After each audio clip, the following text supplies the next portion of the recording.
Hello. Hi, Lisa. How are you? Hi, Ron. Good. How are you? I'm good. I'm good. Good. Do you want to start or do you want me to start? It doesn't matter to me. Yeah, I guess I was confused. I don't know if you get the neurology emails, but I was the only one listed. I was like, wait, I thought there were two of Yeah, us. I I know. wasn't I sure if I had 30 or 60 minutes, but okay. know. Yeah. No, but it's yeah, the two of us. I think that was just a mistake. Yeah. Sorry, did you say, do you have a preference? No, not really. Up to you. I mean, if you are ready, you can start with that. Sure. Okay. Yeah, I guess I'll share my screen Speak. and I'll try to be mindful of not taking too long.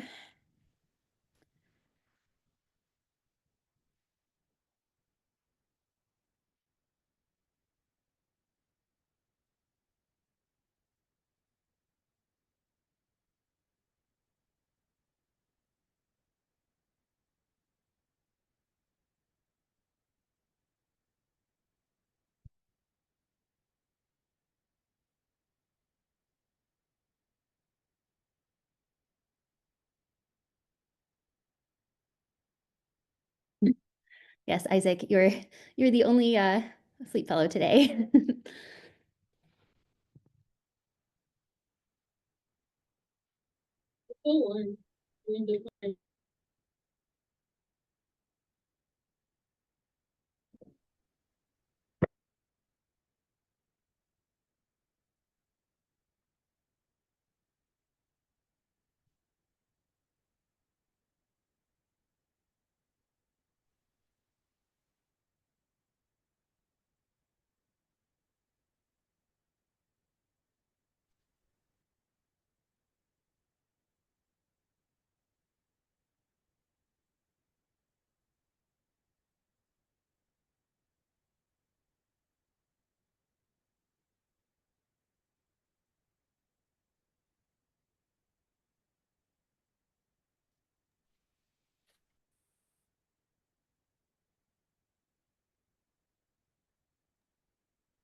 Dr. Matlin, Omar wanted to say something, but his mic is broken, so he's messaging. Oh, okay. Let's see. Oh, thank you. Yeah, I initially picked this background from, like the automatic PowerPoint because of this. And then I was a little bit disappointed by what it gave me for the subsequent slides, but it's okay.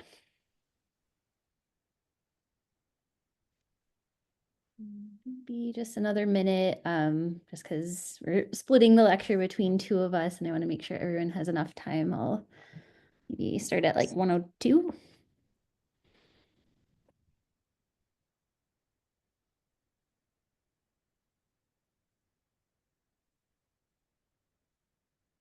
Okay, my phone says it's 1:02, so I guess I'll get started.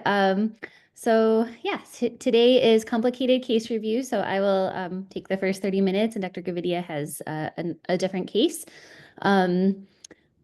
It's a pediatric case, if not obvious by who I am. I have no disclosures and I guess I just wanted to say this may be familiar to a few faculty who were here the last time I picked the same patient, but there have been some interval events since I originally presented it. So it should hopefully be complicated and interesting. And well, yeah, I'll just go from there. So the patient is was a 14-year-old adolescent when we first met. So I met her about 2.5 years ago. She had a past medical history, including migraines that were pretty severe, anxiety, and she was eventually diagnosed with POTS. She initially developed severe migraines about a year before I met her, and she had like memory loss that was associated with it. And she would complain of daily headaches and kind of more severe migraines where she's like had ER visits and everything up to 5 times in that previous year. So one of the medications she was tried was nortriptyline, and she was up to 75 milligrams of that medication by the time I saw her in clinic. So she also had sleep onset insomnia, which seemed to coincide temporally with the onset of the migraines, where she would fall asleep at 3 a.m. But before November of 2021, you know, she was described as a great sleeper, like absolutely no concerns by her or her family. She was also prescribed Vistaril for insomnia earlier that year, which she would take at 9:30, and it helped shorten her sleep onset latency from up to 5 hours to, you know, variable between 30 minutes and 4 hours. She also had tried melatonin, but didn't find it helpful. Wasn't able to get details on that. And then she developed sleepiness, you know, following, you know, she'd have insomnia and then daytime sleepiness. So the sleepiness is actually the reason they came to see me in clinic, that both, you know, the patient and her mother were very worried about how tired she was during the day. So I'll describe her sleep schedule a little bit, where, you know, she gets ready at 9, she does her whole routine, she takes her medicines at 9:30, and her bedtime's at 10. And then she would take again 30 minutes to 4 hours to fall asleep. It would take her more than an hour about a couple nights per week, but usually related to stress. She really didn't wake up overnight once she fell asleep, and she'd wake up at 6 a.m. for school. But weekends was a little different. So she'd fall asleep pretty quickly, stay up a little bit later, but fall asleep quickly, and then wake up. Her mom would wake her up every single morning because she was very worried, didn't want her to sleep in too late. So she'd wake her between 7 and 10. But her mom thought that if she didn't wake her up, she would just sleep the whole day until like 3 p.m. She would nap then unintentionally during school on those school days, but never did not want to, you know, take planned naps during the day. Oh yeah, so I guess I'll just ask the fellows, kind of what do you want to know about her sleep, like other types of symptoms that I haven't already mentioned?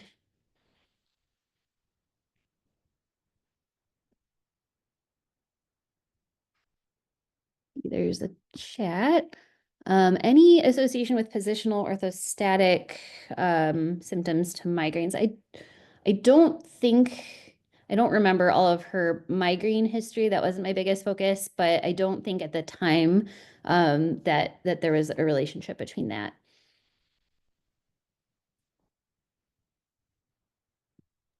Do you have any infection like right before all these symptoms started? Great question. No, no known infection.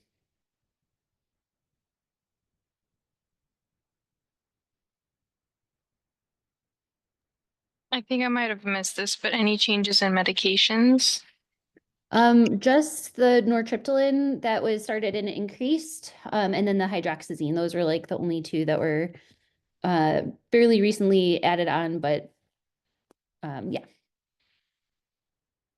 When do is she taking these medications?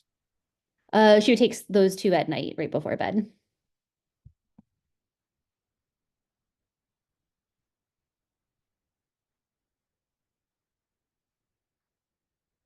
There's some good questions. Anything else? She sleeps in. Is she more refreshed? Ooh, trying to remember what she would tell me back then, and I can't say I can answer that question. I would say her naps that she takes during the day, she says she's more refreshed.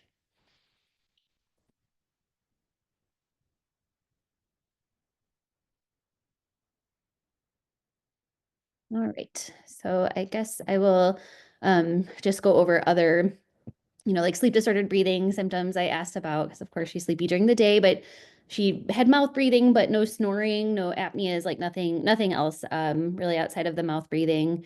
Not too many, you know, concerns for parasomnia, just some sleep talking in the past. She did not complain of restless legs syndrome, but did report some leg kicking behaviors overnight. And then she did not have like the, you know, associated narcolepsy symptoms like cataplexy or hallucinations. And then for past medical history, really the migraines and anxiety are the most significant problems she was dealing with at the time. She's had like asthma that was, you know, pretty well controlled and more of a previous thing. Surgery, she had some remote biopsy. I don't really happen to know what that was for. And she had an adenotonsillectomy when she was much younger, but didn't really get to ask about why. Developmentally, she was pretty normal milestones, just like some toe walking and torticollis, but so she got PT for those things, but those didn't result in developmental delays, and she's had normal development thereafter. Her medications, so why did I bold some things? You can kind of guess.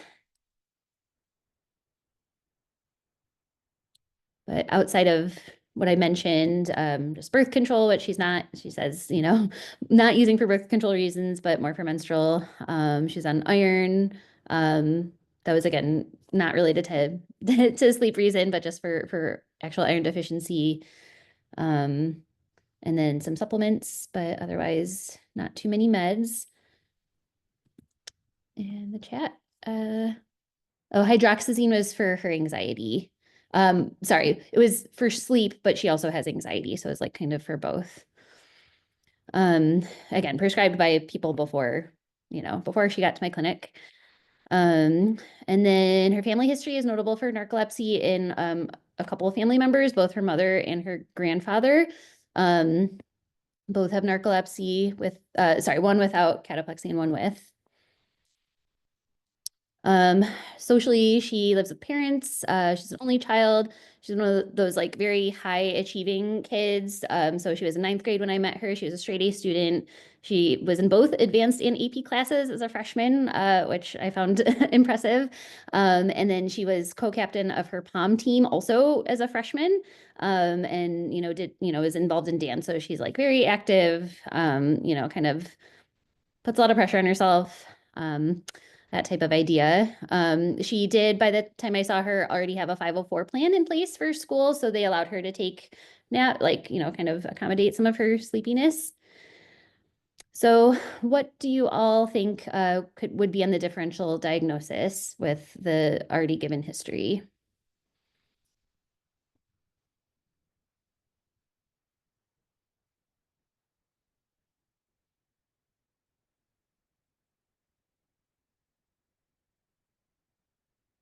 Chat. Hypersomnia second to medications, IH.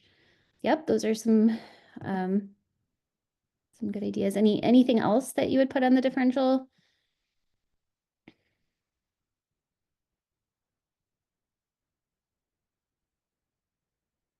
Narcolepsy type 2, sleep apnea. Yeah, so my differential at the time, I was suspicious for delayed sleep wake phase, that she was kind of just compensating for a little bit by like her mom's schedule, but because, she'd kind of stay up late, or like her body would stay up late and then she'd kind of want to sleep in until late in the afternoon if allowed. She just kind of wasn't always allowed. And that could explain the sleep onset insomnia that was profound up to 5 hours, and then partially masked by some of the medications, and then the daytime sleepiness. I also thought that there was possibly an insomnia component due to anxiety, also a circadian rhythm component related to delayed sleep wake phase. I also thought about medication-induced excessive daytime sleepiness because she was on nortriptyline and hydroxyzine. And then the nortriptyline 75 milligrams is a pretty high dose. And then central hypersomnolence.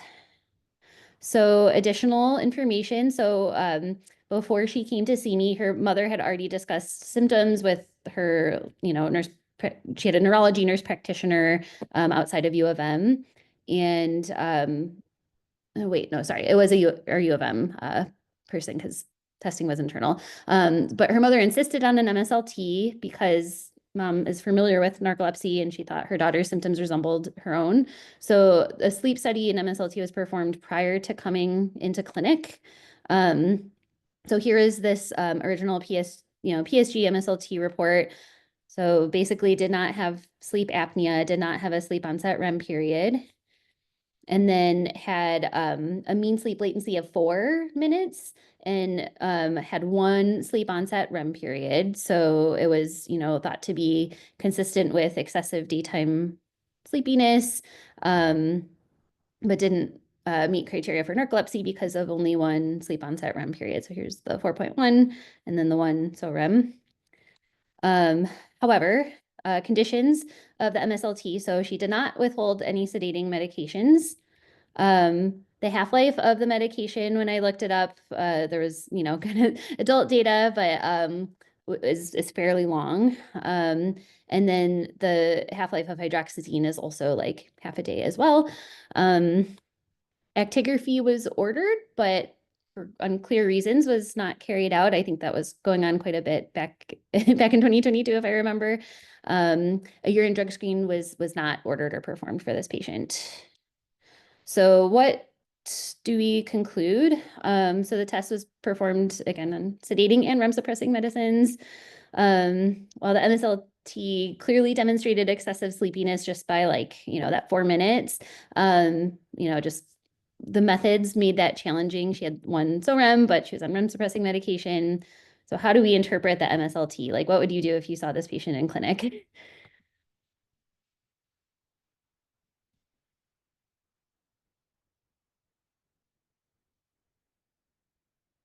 Anybody? Lisa, if I remember correctly, this was the parent who there was a very high copay on the right, and they did not want to. Yeah. And So that was another challenge. They had to pay, and that's in a separate slide, but they had to pay, I think, between $1,000 and $2,000 out of pocket for the copay for this test. Yeah. okay, and do we, if you remember, because this was a huge issue also, and we've come across this like MSLTs being ordered by the providers without any sleep logs, very minimum sleep logs and no actigraphy. Do we remember if there was actigraphy ordered and never done, or actigraphy was never ordered? I think it was ordered. It actually was ordered for this patient, but was not done for some reason. At least that's what I had in my notes. Okay, and the other thing was also like, even if the actigraphy was done, the patient was still on REM suppressant medication, so, and plus sedating medication. Mm-hmm. Do you even, okay. I will let the fellows answer before we say anything.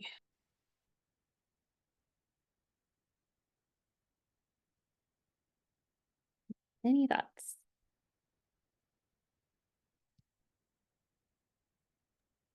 Can I ask a question on this might be a little bit more back from the hydroxyzine and nortriptyline. Mm-hmm. Did she, like, when she increased the dosages of medications, did she get more sleepy? Oh, did I ask? This was again a couple years ago. I probably would have asked, and I don't remember. I don't know. I'm sorry. Because even with medications, it's like a 2-minute interval, 5-minute interval, 5-minute interval to fall asleep. It's still pretty quick. Sorry, are you talking about the MSLT results, yeah. MSLT? Oh, Yeah, like the whole 2.5, time it was, 2.5. yeah, ranged only between 2.5 and 5. So the whole day it was short. That is true. I think the way I would interpret this MSLT, oh, sorry, where you got. Sorry, I was having a little Oh, trouble. no, sorry, I was about to say, give my like thoughts on how to interpret the MSLT, but if you, were you just moving on? Oh yeah, no, give me your thoughts. So I mean, objectively, we just have to say like what we found in the MSLT, and like it can lead to a diagnosis of like hypersomnia, but given since she didn't like go off of medications, we don't know if it's like idiopathic or hypersomnia secondary medications. And I think what would be important is in a follow-up visit, kind of like go into a little more detail about what happens when she doesn't take medications, like is she more sleepy, less sleepy, and kind of like adjust it that way. Because I don't think getting another MSLT would actually like I don't know if getting another MSLT would actually be useful at this point, especially with that copay. Yeah, it was a challenging kind of situation. And yeah, I mean, you know, one observation could be just like, are you still sleepy on or off the medicine? Like what happens if you stop? That would be a good, you know, one thing to consider. That wasn't the direction I ended up taking it there, but yeah, my conclusion was sorry, that I wasn't sure. Like I didn't know, like this isn't conclusive for narcolepsy. There's too many muddy details. So I actually did recommend retesting the MSLT while off medications for 2 weeks. That was, of course, before I knew the copay situation. So family also had concerns about this because they, were finally getting some benefit from the nortriptyline, at least a little bit. And she, had like a really intensive school year and they didn't want to like interfere with, create more migraines during the school year. So maybe they were going to do it later. And again, as mentioned, they were distraught about the expensive out-of-pocket costs. They were very frustrated that the original methods didn't allow a conclusive result. And they were like, they kept asking like, why did this happen? Like, so that was another challenge. So sleep psychology, this was back when we had multidisciplinary clinic with our sleep psychologist. She obtained some sleep logs and like did like a Fitbit to try to get some, pseudoactigraphy data. We initially thought that this may have been delayed sleep-wake phase, and there could have been an insufficient sleep component and medication side effect and like some of these other things. And so I didn't formally give essential disorder of hypersomnia diagnosis, and I did not recommend stimulant or wake promoting medications at that time. She was able to sleep easily on weekends with the medication. So I felt, the weekday disparity, that there was an anxiety insomnia component to some of it. And then of course, like if we were to think about CBTI for the insomnia part, because again, she was still having, trouble with sleep onset latency up to 4 hours at times, that could be, impeded by severe migraines, like sleep restriction can make that worse. But she was to consider maybe stimulus control, depending on follow-up. And then, yeah, we kind of talked about that. So, so some thought questions. So, is it possible to have a diagnosis of sleep onset insomnia and narcolepsy at the same time? What to do about our previously performed, or if we got an outside PSG MSLT that we don't have the greatest methods, should we be limiting MSLTs to just sleep providers? And how much weight to consider? Remember, she had 2 family members with narcolepsy. Like, what do you think about that? How about the relationship between migraines and excessive daytime sleepiness, migraines and insomnia?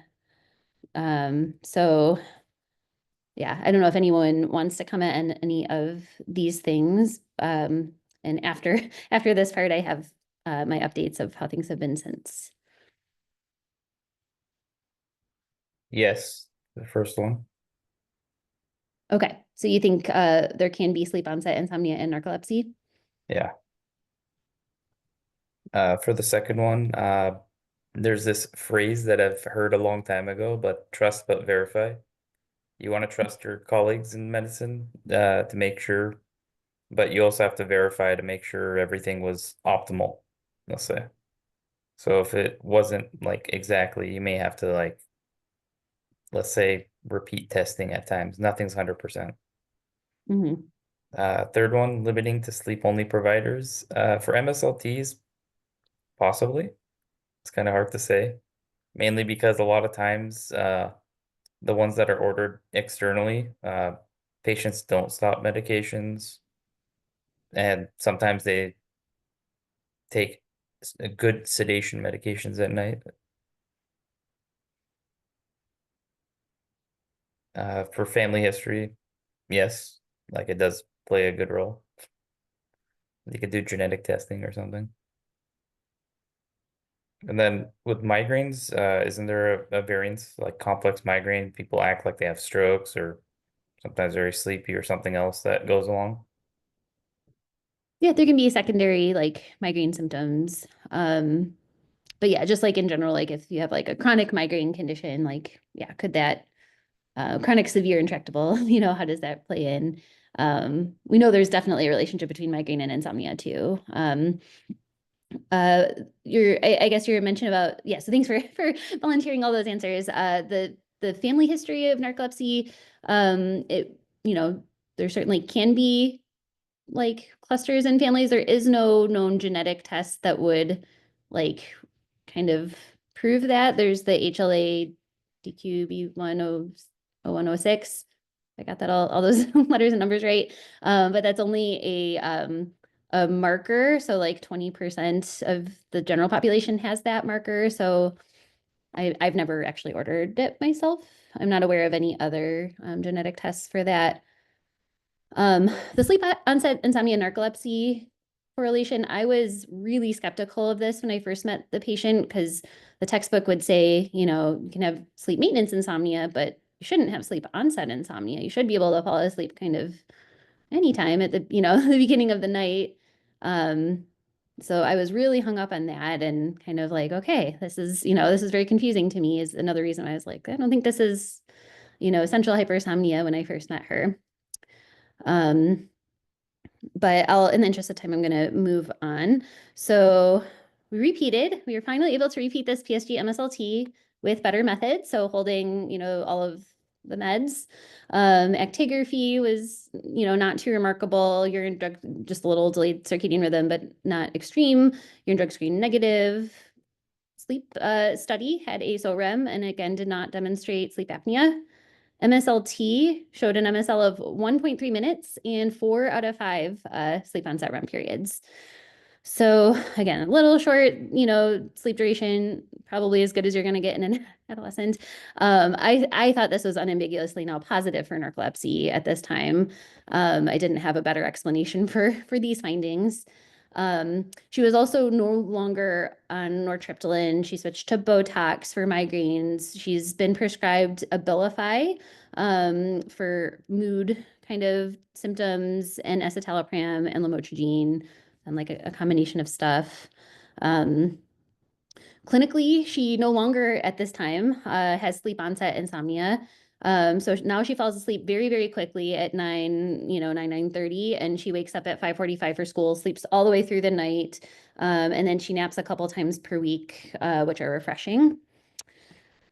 So treatment, so I initially started her on Adderall, and then over time, she would have a great response at some dose. She initially, I think, required I don't remember the initial dose where she felt better, but it was like kind of in the higher range, like 30 or 40, and then up to like 60 milligrams.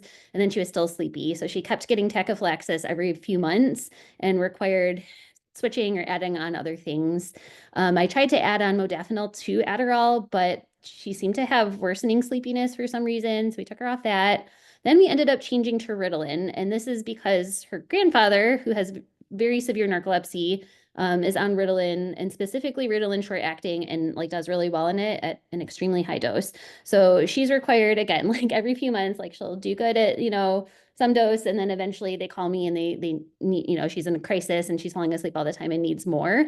So I got her up to 100 milligrams per day because I was able to find in the literature some safety data for it, even though it's not like the recommended dose most of the time. Usually you stop at 60. Then family told me, this is in December, so this past December, they're like, oh, we're giving her 120 milligrams per day, you know, like 40 milligrams TID. Can you prescribe this? And I said, no, I can't prescribe that. That's that is, you know, I don't have any safety data on that.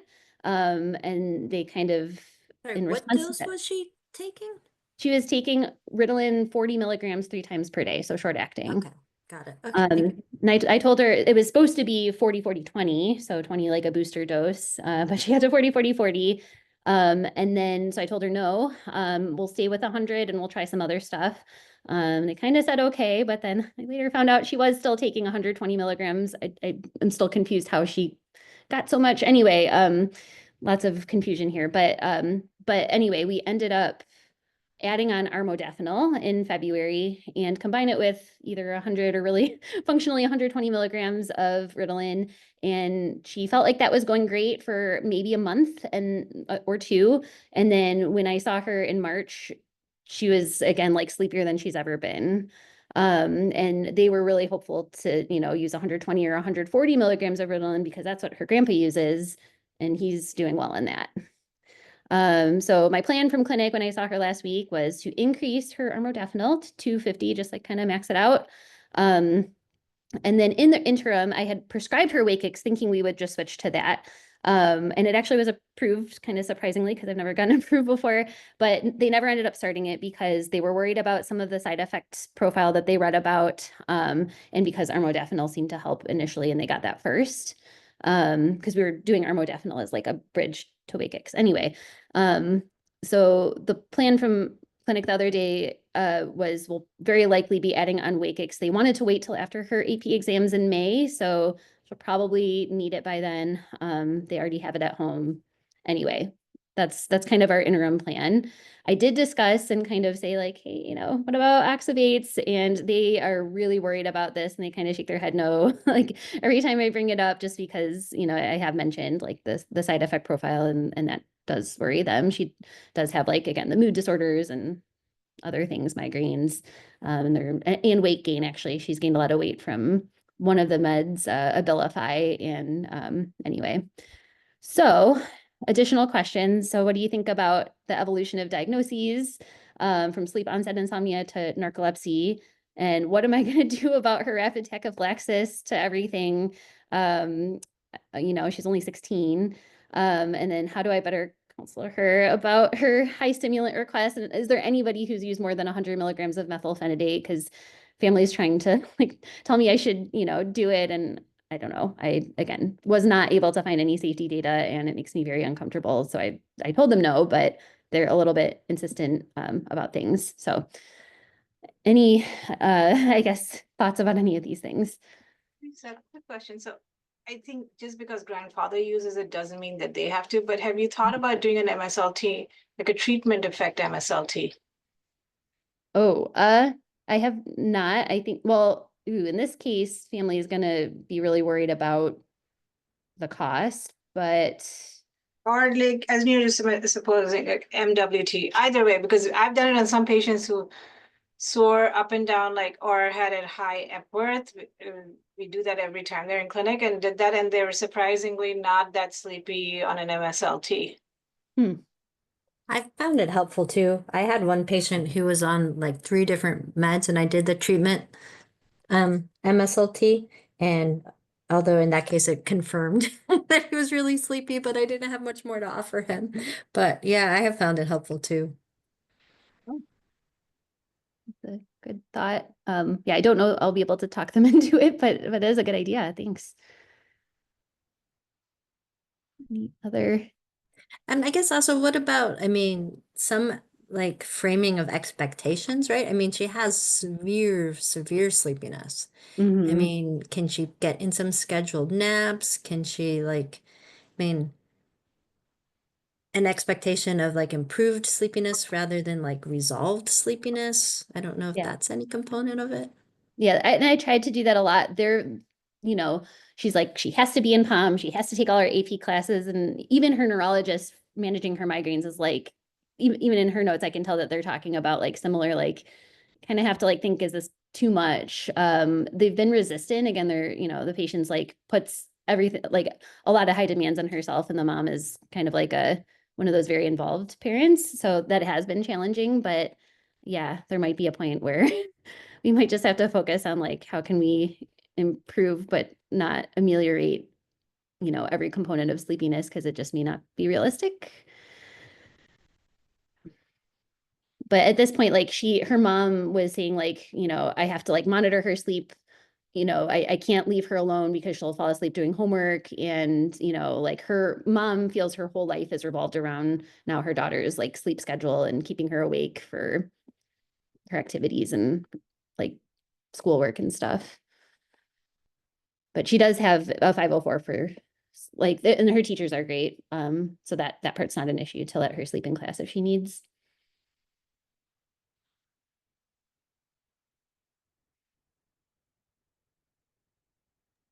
Also, is she driving? She is.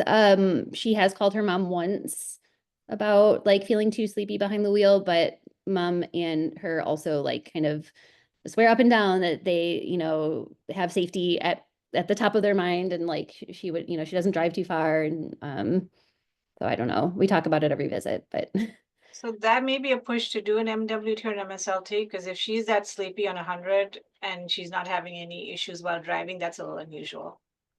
That's a good point. Has she tried anything else other than Adderall and methylphenidate? Those have been the only 2 stimulants, and then we're doing the armodafinil because the modafinil made her sleepy. Armodafinil is what we're adding on.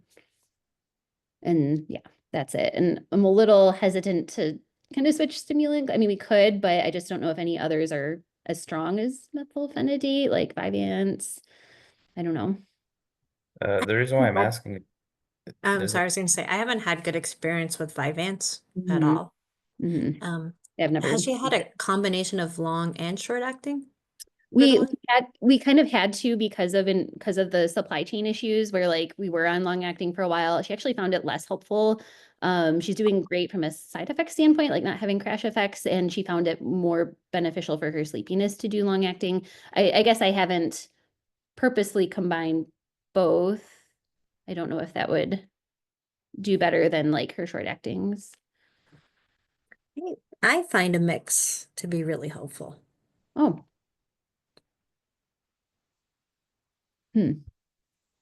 So like something like 60 long acting plus like 20 BID. Like Sure. sort of targeting a little bit of like the patterns. So like oftentimes the base is a little bit more the long acting, and then the short acting like in the morning to kind of get going, or like after lunch before classes, or also some of the flexibility later for like homework, so where they can kind of use the short acting to target like an hour and a half of, hopefully increased alertness. Mm-hmm. Yeah, I guess the problem they're telling me is the 40 milligrams only lasts for 3 hours. 40 short acting. So it's like, are we gonna like how are we gonna, I guess with long acting mixed in there? I don't know. Yeah, that's a good So idea. what we've done, Lisa, in the past is done long acting in the morning and then done a combination of like long acting and short acting in the afternoon. Or I don't think short acting is ever the option. Just because then you have to keep using higher doses. I think long acting is always a better option. Yeah, and I'd prefer I started her on long acting and it just ended up we couldn't get any from her. Like all the pharmacies were out of everything, it seemed like for a while. And they had short acting in stock. So we ended up switching and then she liked it better. But so you think that the tachyphylaxis is worse? Yeah, I think short acting always causes more tachyphylaxis, and then they have higher degree of anxiety and things. So I think long acting is a better option. And then I think I would put Xywav on the thing for them, like maybe not Xyrem, but Xywav. I We've wave, used yeah. it. Yeah, and if they're that concerned about her performing at the top of her thing, I think that is an option. I agree. Yeah. That's I was trying to gently nudge them, like, what about it? And yeah, we'll have to have more conversations probably. Yeah, if they wanted to drive and do everything, then that is like, I would set realistic expectation, and that is one of the gold standards for us. Mm-hmm. Thing that I find with the short acting is that sometimes patients have that expectation that they're going to feel the stimulant coming on with the intensity of a short acting. And so sometimes they're like, oh, the long acting isn't working. And then once you kind of point out like, oh, did you fall asleep in this class or what? But to remove that expectation of being able to really feel the onset. Sorry, it was a little bit quiet, but I got bits and pieces. I think, yeah, you said kind of more just setting expectations. Sorry, yeah, setting I mean, I think it's families feel like narcolepsy, if you start medication, it'll be everything back to baseline, but really that hasn't been. And then we've done, I think there's one case I actually did like nicotine patches. Nicotine. Nicotine patches because the child had reaction to everything else, so we used nicotine patches, which surprisingly worked well. Interesting. And Strattera in one, but those are completely like last course therapy, but more it's long acting and short acting and Xywav that I feel. And now I think we have the ones once at night dose instead of doing the Ramirez or something. yeah. I'm trying. We had it in the last what was it? But they have insurance has to refuse Xyrem and Xywav. Oh, yeah. Yeah, more challenges. I'm sorry, Ron, I think I ran over your time. But yeah, thank you for all of that feedback and excellent discussion. And I want to turn it over to Rangavadia. Stop sharing.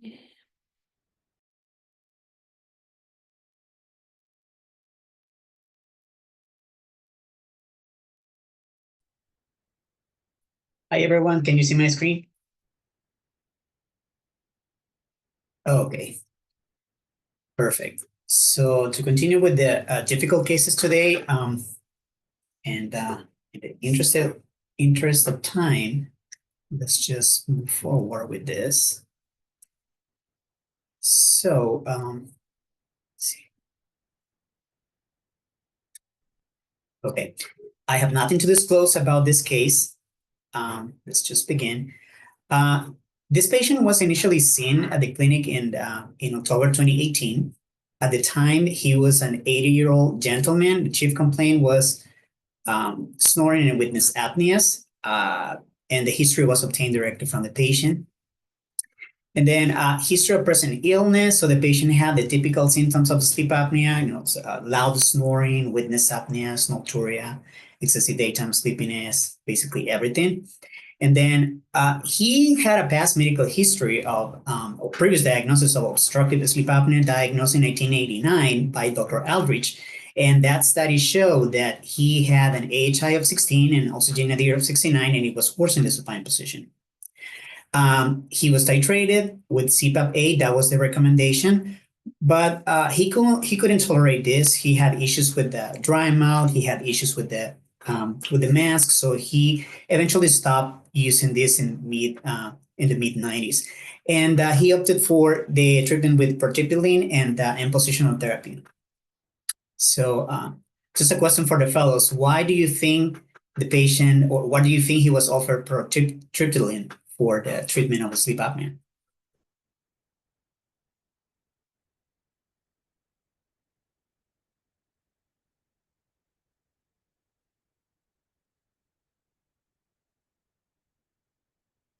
I mean, I think it could help with insomnia. I'm not sure why. How it could help with OSA.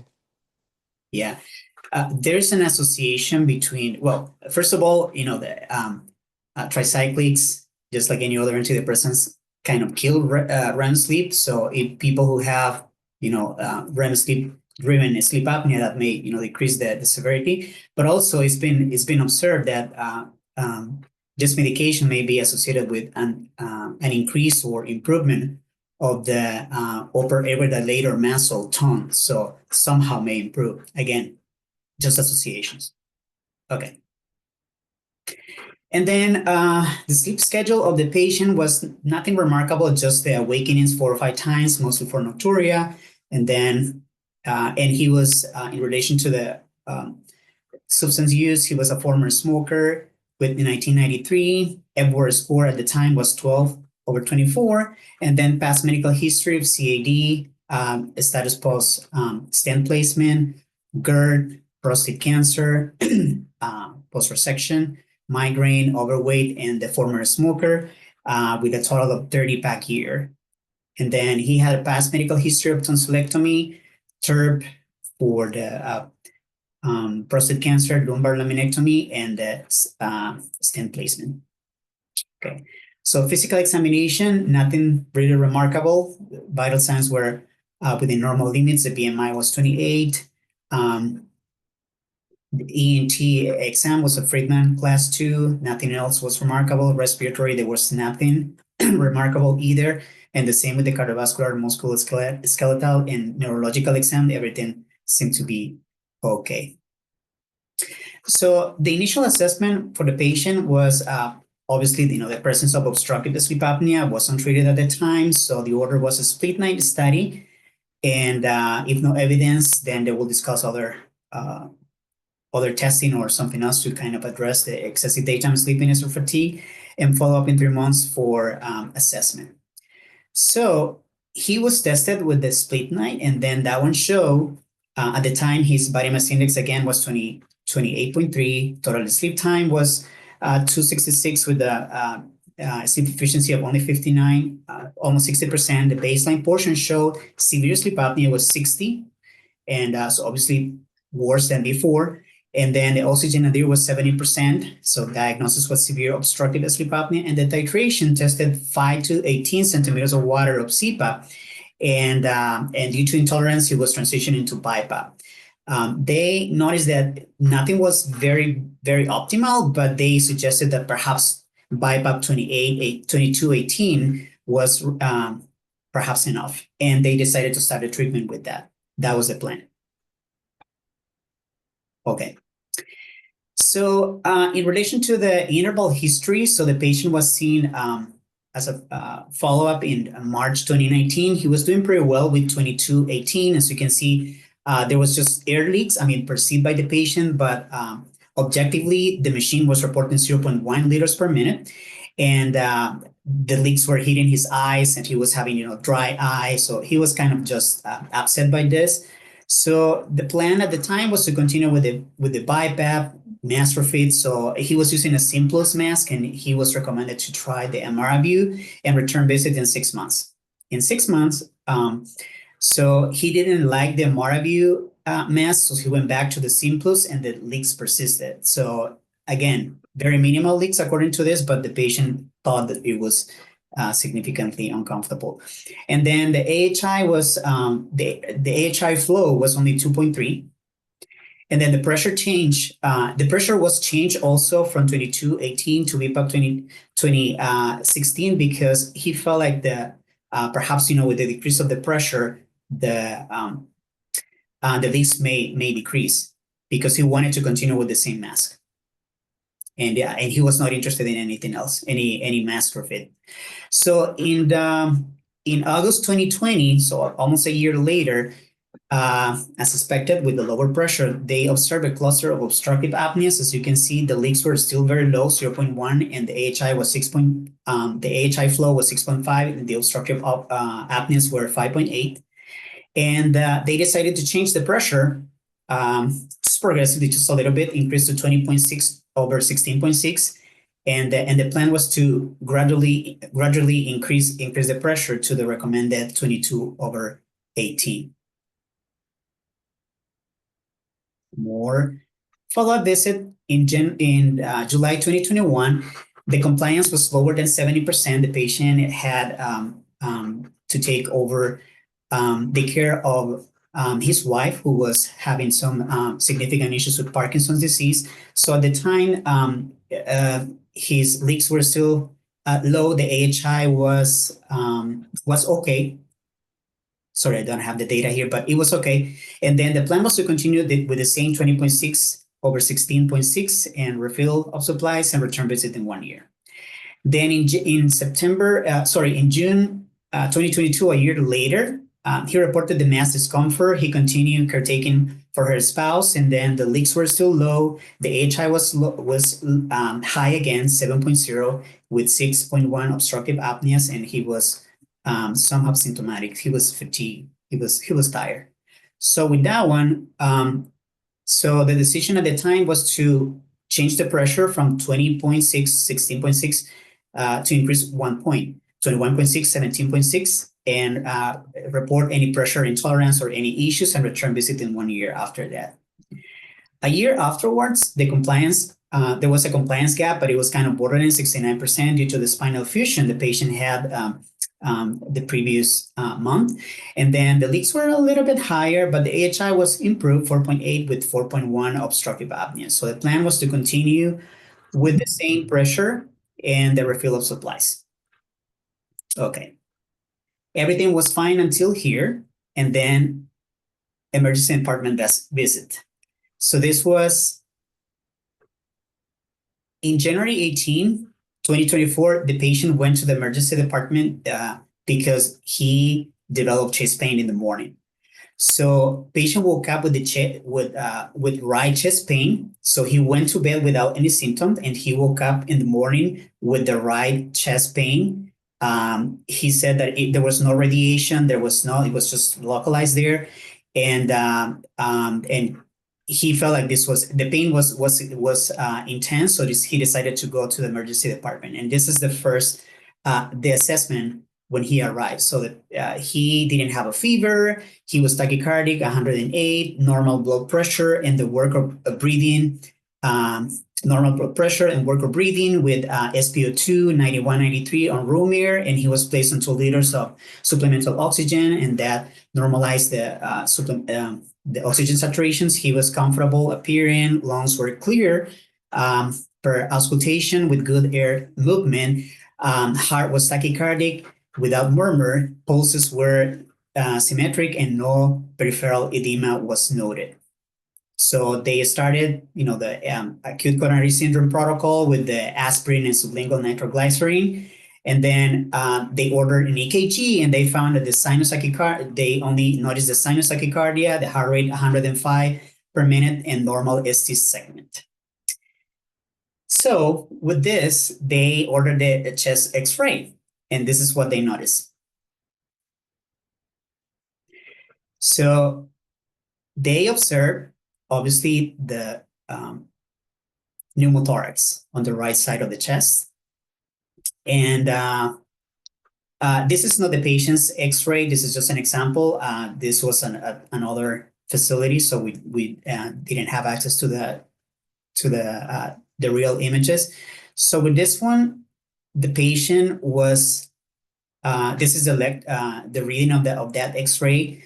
So there was a large right-sided pneumothorax with 2.5 centimeters apical separation and 5 centimeters basilar separation. So he was with once being on supplemental oxygen, 2 liters of oxygen, he improved 97%. There was no respiratory distress, and cardiothoracic surgery was consulted. So they agree to place the chest tube, and this is the reading of the chest tube after the placement, and then the interval resolution of the previously visualized moderate to large pneumothorax. So that's the result of the chest tube placement, and then the plan was hospital admission. Okay, any questions so far?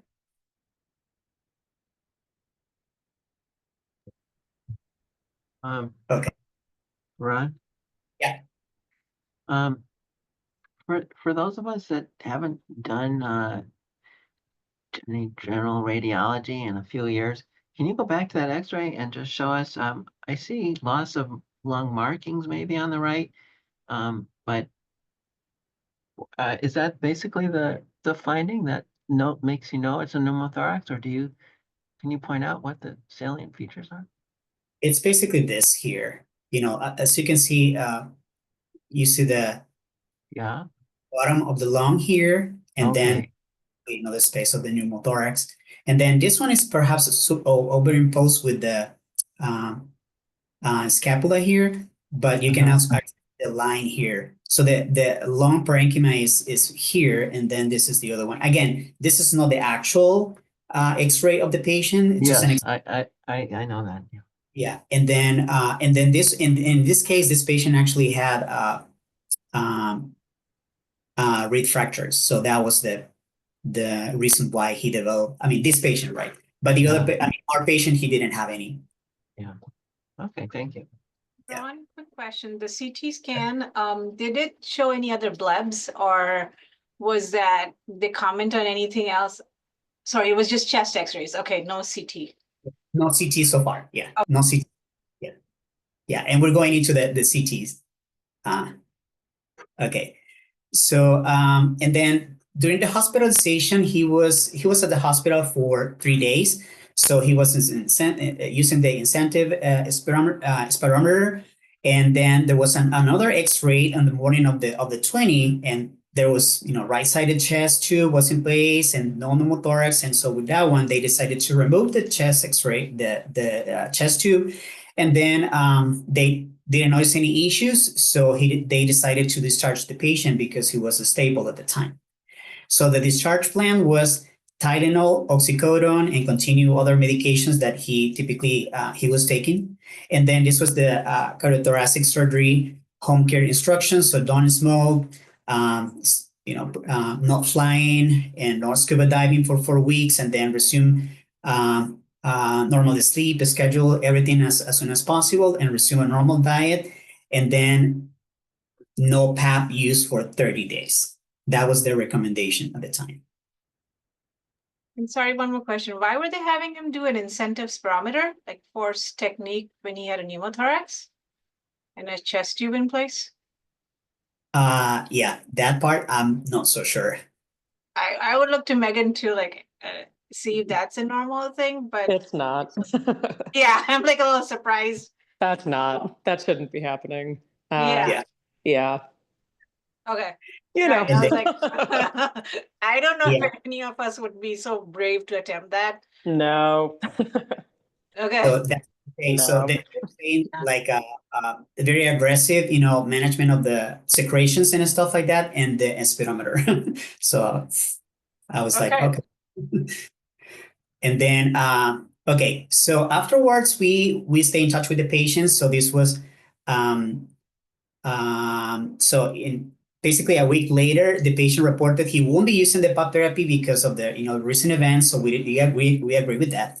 And then 3 weeks later, the patient questioned the safety of starting the PAP therapy after 30 days of the event. So he requested our evaluation first. So we had this conversation again with him, and then we agreed. I actually asked Megan about this, Dr. Acho, and then she said to send back, she recommended me to send back the patient to cardiothoracic surgery and see their opinion about it. And then so we agreed to wait for their evaluation and images and everything to see what will be the recommendation by them. In the meantime, torso elevation and avoid the supine position because that's what it was worse before. Okay, and then this is a cardiothoracic surgery evaluation. That was an e-visit in February 23 last year. So so they just described the patient's 85-year-old with the pneumothorax in the context of BiPAP, and then the plan was to order the chest CT imaging, and that will be reviewed, and then according to what the findings, they will make a decision. And then this is the chest CT. So you can see this carrying within the lower lobes and the middle lobe with bronchiectasis associated with the volume loss that was already present since 2018. And then possible sequela, prior infection, or chronic recurrent silent aspiration of given the distribution. There was this right lower lobe nodule, 14 by 10 millimeters. And then that was biologic behavior seems to be benign, no pneumothorax at the time, no evidence of infections, but there was a faint non-specific peribronchial ground glass unchanged from the multiple prior studies, likely scar. And then there was this 10 millimeter subpleural cyst, peripheral right upper lobe and the basal left lower lobe, adjacent to the diaphragm, possibly contiguous with the bronchus. Okay, so with this, and the stents were in place.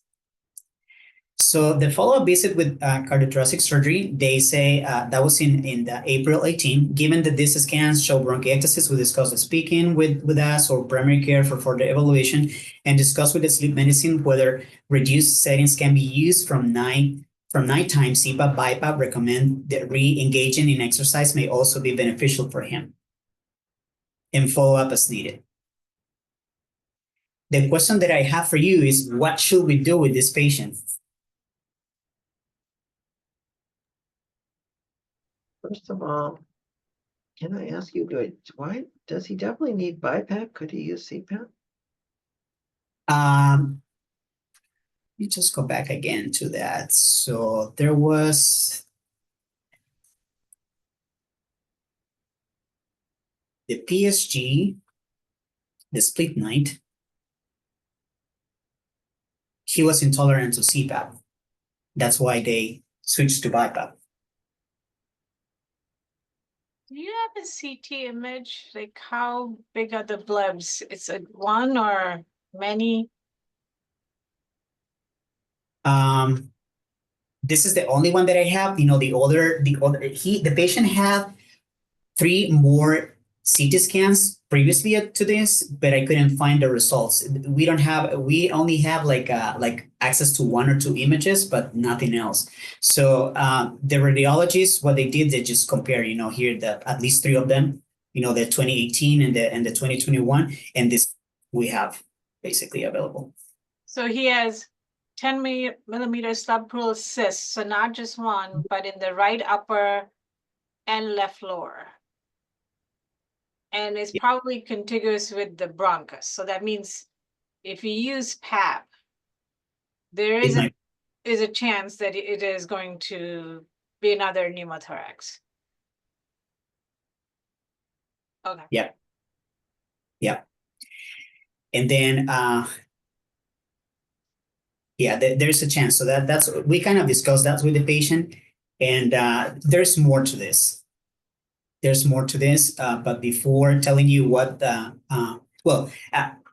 when the patient was having this conversation with the surgeon, he directly asked the surgeon about, the possibility of recurrence, and the person told him, I cannot tell you whether this will return or not, right? So my recommendation is, if they feel like you may need to use your PAP therapy, perhaps lower pressures, but even with the lower pressures, I cannot tell you if this will recur or not. So, of course, that's not in the documentation, but the patient verbally, admitted to that statement. So I just wanted to show with you some information of what evidence we have available about, the management of or what has been described so far in relation to pneumothorax in patients using PAP therapy for sleep apnea, right? So there's not much out there. It's just very, just a small case series or case reports. Obviously, there is much with, more invasive ventilation rather than with non-invasive. But this is perhaps the largest case series. So it's 5 patients, as you can see here. All of them are older people, 60 plus, and then females and males. The indication of this for the treatment was obstructive sleep apnea. Some of them had underlying lung pathology, some other didn't have any. The type of therapy was CPAP or BiPAP. CPAP was the most, or even ASP here. And then this first case, the patient had 3 recurrences. So there's in this patient, with the thoracic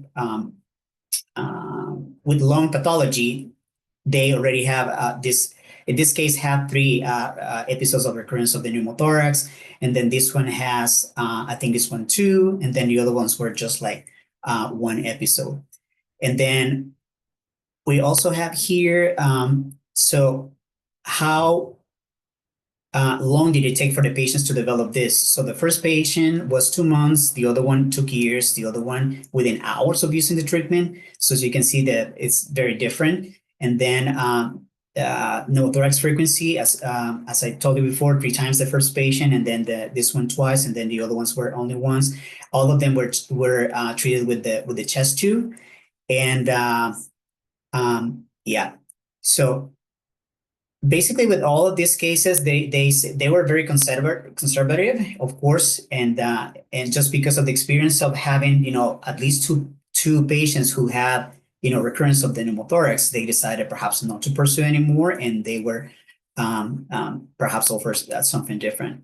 I only found this case, and this is an interesting case of a 72-year-old male. This was in Korea, South Korea. So he had severe COPD, it was emphysema, and he developed pneumothorax when being on AutoPAP for 4 to 8, and that was 4 months afterwards. So this patient actually underwent surgery for there was some repair of the pneumothorax, and then 4 months after that, the patient was started on CPAP 5 only. And the patient tolerated it well, and he actually resolved his excessive daytime sleepiness. And after a year follow-up, there was no recurrence of the pneumothorax.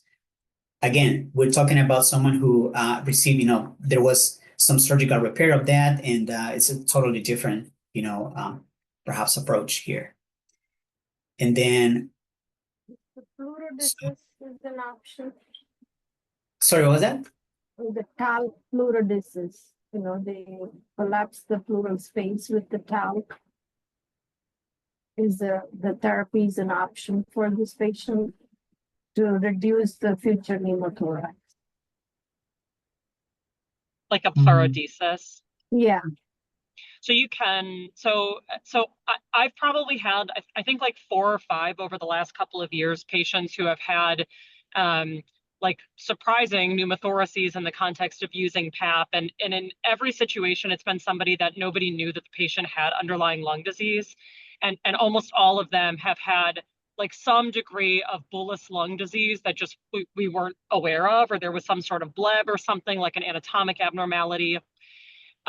Of them, I think 2 of them have had pleurodesis, and those were both patients who they had a chest tube initially for the initial pneumothorax. They got better, they went home, they had like an initial week-long period of lung healing.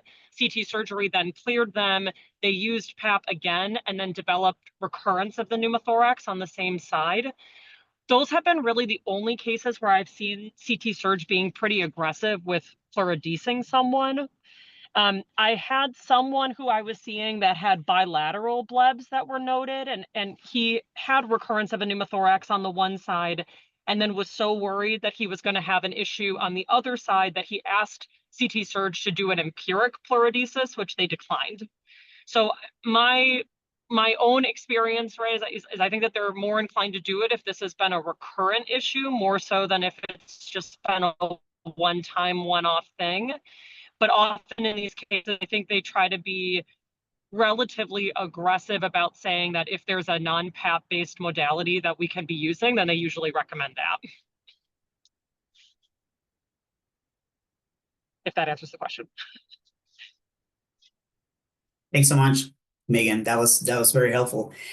So just to finish, the case. So we've been in touch with the patient. So we talk about, we review in detail the risks and benefits of starting a PAP therapy. We couldn't, tell the patient that he will be free of, recurrence. So and as a result, basically we agree with positional therapy. Just continue with that, and perhaps home sleep apnea test to see if he will be willing to try at least supplemental oxygen or something.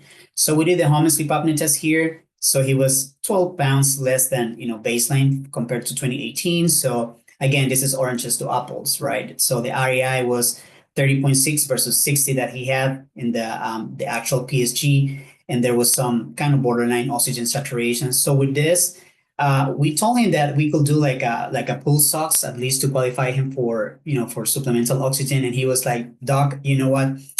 I'm 87 years old.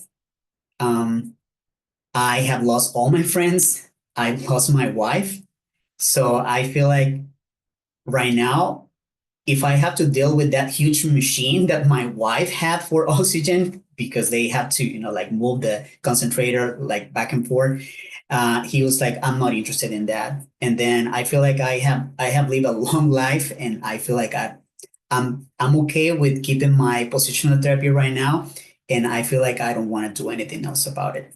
And of course, I don't want to do CPAP anymore. I don't want to end up again at the emergency department with that terrible chest pain, and just not interested. And of course, we respected the patient's desire, and that's what we're doing. Basically, just follow-up observation just to see how he's doing, and overall, he's satisfied. He's satisfied with sleeping with 30-45 degrees of head of the bed elevation.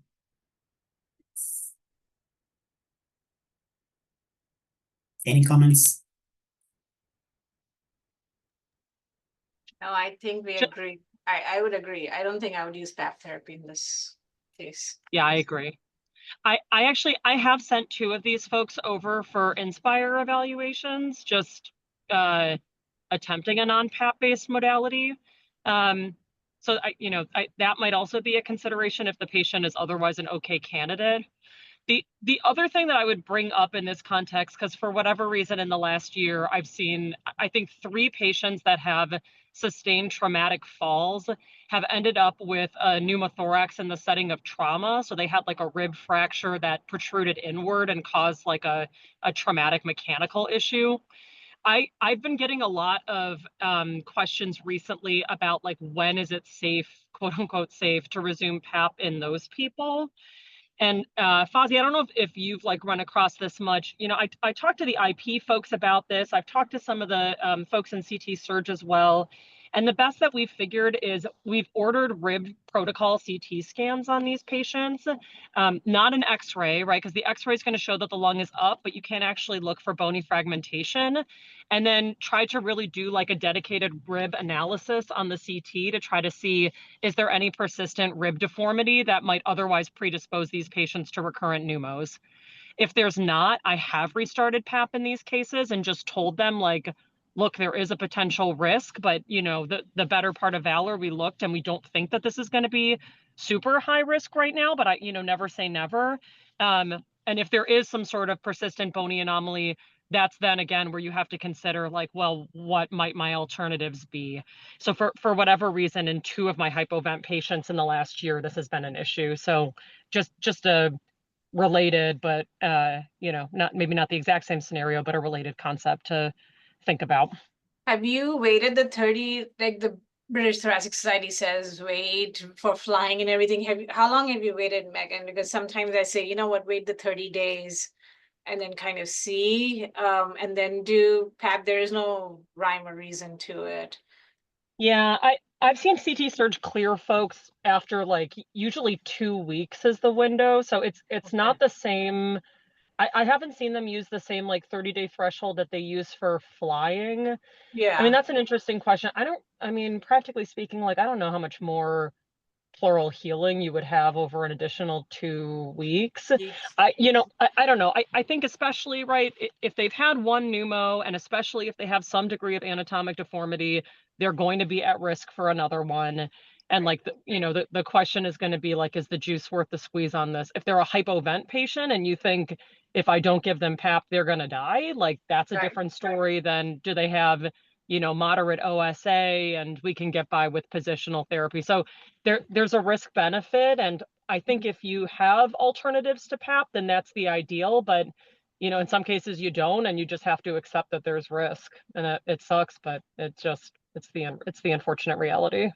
Yeah, I think we've in our DMD patients and stuff, I think we've restarted. We've just lowered the settings and accepted the higher CO2 values for a little bit of time. Yeah. And Yeah, then that makes sense. kind of gone on with higher settings, like increased settings after there's no good anything out there. Yeah, there's no guideline to do this. Yeah, and especially right, like the people that are hypoventilating from severe underlying COPD, like they will have some degree, almost certainly, of anatomic emphysema. Those patients are unfortunately always going to be more predisposed to a pneumo because they'll have apical blebs and thinning and all that. But you know, again, you're kind of between a rock and a hard place. You don't really have any other treatment option, and so you counsel folks the best that you can, and you know, you tell them like, hey, if you get chest pain again and you feel short of breath, you better make pretty damn sure that you get to the emergency room and don't dismiss this as like, it's just my COPD getting worse, because like that's when it's going to become a problem. I'm almost wondering, like, if you shorten the I time and make the exhalation time longer, would that also help? You mean in just like helping to minimize air trapping? Yeah. Yeah, maybe. The only time that I've seen somebody from like a hyperinflation kind of standpoint that popped and had a pneumo was there was a period when I was a fellow where we were like ICU consulting for Elmhurst, and they ran out of vents during COVID. And so they were using NIV for folks with ARDS. That was the only situation where I saw like, you know, acute lung injury giving way to a pneumo in the setting of NIV. I haven't seen anything like that in somebody that's not like critically ill. I mean, I guess theoretically, right, the volumes should be lower, so less going in and then facilitating more time for exhalation. You know, you'll probably get a comparable decrease in the lung in like the amount of volume that you're giving if you drop the IPAP or you drop the pressure support. But yeah, I mean, I think as much as you can to try to minimize the air trapping, it's going to be variable on a breath by breath basis, right? So that's the only thing that you can't really control is with each breath, the resistance and compliance of the lung will change. But like, I think the longer that you can make the exhalatory time, the better in pretty much every situation, and in this one in particular. Yeah. Yeah, it's a rough scenario. It's a rough, I don't think there are no good options. I think, No, I don't know what 2 weeks versus 1 month. Sometimes if it's just straight OSA, we waited for a month, but if it's yeah, DMD or something, I think we just lowered the pressures and done 2 weeks and just prayed for the best. yeah. But nice case, Ron. Sorry, we're just talking. Okay, no, thank you so much. I think it's very, this discussion is very helpful. Bringing up something that, we don't see very often here, but all of us may have, all of us basically deal, people with PAP therapy. So I think it's very important to know and understand, what the workflow of these things are in relation to how or where to send them and what to do. So I think this has been very helpful. Thanks so much for bringing up this very interesting discussion. And in the interest of time, and so we are 13 minutes beyond. So thanks so much, everyone, for your attention today, and we'll see you around.